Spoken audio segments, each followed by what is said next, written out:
خب تایم بالاش هم بگم. ببینید این نقطه با رنگ زنجیر، این نقطه با رنگ زنجیر، یه دو تا خط هم داره. ببینید رو CVT رو به رو هم میافتن.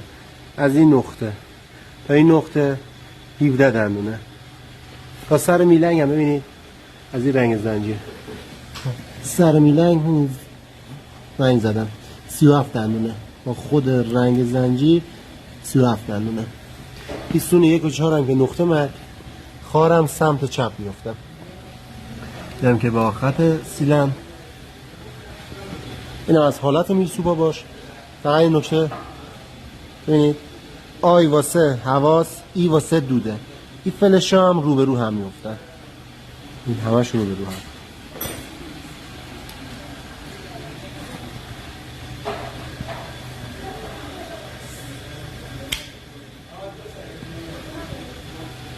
موفق باشید.